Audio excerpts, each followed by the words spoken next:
से लवरेज कर देगी साथियों है When you start seeing your worth,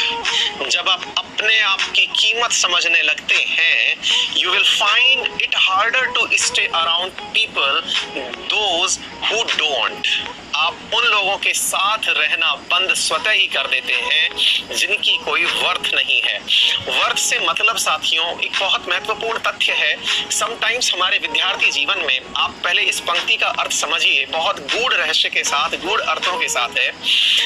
जब हम अपनी लाइफ में कभी अपने आप को वैल्यू देना प्रारंभ करते हैं तो हमें यह समझ में आ जाता है, वैल्यू से मतलब क्या है मैं वो भी समझाऊंगा, आप अपने आप को अहम से ना जोड़ें। लेकिन पहले इतना समझिए कि जब आप अपने आप को वैल्यू देना शुरू करते हैं तो स्वतः ही आप उन लोगों को कटाना शुरू कर देते हैं जो कि आपका टाइम खराब कर रहे हैं, यानी कि जिनका आपके जीवन में महत्व नहीं है। अब इस बात को थोड़ा सा समझते हैं सकारात्मक दृष्टिकोण से। साथियों समटाइम्स क्या होता है कि हम जिस ग्रुप में उठते बैठते हैं, आप भी जब पढ़ाई करते हैं तो आपके ग्रुप में एक समूह होता है, आप जिन 4-5 दोस्तों से मिलते जुलते हैं उनके साथ आप बैठते हैं।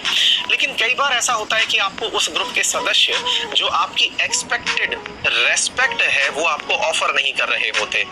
ऐसा इसलिए होता है क्योंकि आपने ग्रांटेड ले रखा है कि फलाना व्यक्ति जो आपके सामने बैठा है, जो उस ग्रुप में सबसे ज्यादा बातें कर रहा है, जो ज्ञान का प्रदर्शन कर रहा है, वो बहुत बुद्धिमान है। ऐसी स्थिति में आप पूरे टाइम उसके शैडो में जी रहे होते हैं। तो मेरा कहना है आप सभी साथियों से कि जब आप उस ग्रुप में भी अपना महत्व समझने लगेंगे, कहा है ना किसी ने कि भगवान भी भक्तों के बिना नहीं है, एग्जैक्टली वो ग्रुप भी आपके बिना नहीं है, ये मान के चलिएगा। तो जिस ग्रुप में आप अपनी पंचायत करने बैठे हुए हैं, जिसमें बैठ करके आप बातें कर रहे हैं, वहां अपने आप को एक बार इंपॉर्टेंस देके देखिए, आप पहचानिए कि आपकी क्या वैल्यू है। जिस दिन आप अपनी वैल्यू पहचानने लगेंगे उस दिन आप अपनी बातें रखना सीखेंगे, और बातें रखने का मतलब है आपका आत्मसम्मान, आपका स्वाभिमान बढ़ने लगेगा। साथियों इस बात को अन्य रेस्पेक्ट में अगर लें तो आपको ये भी पता चल जाएगा कि किस प्रकार से जब आप कोई भी कार्य कर रहे होते हैं और वर्थ की बात हम कर रहे होते हैं कि हाँ भाई, अगर कोई व्यक्ति आपके पास आके आपका समय खराब कर रहा है और आपने अपने आप को समय देना प्रारंभ कर दिया है,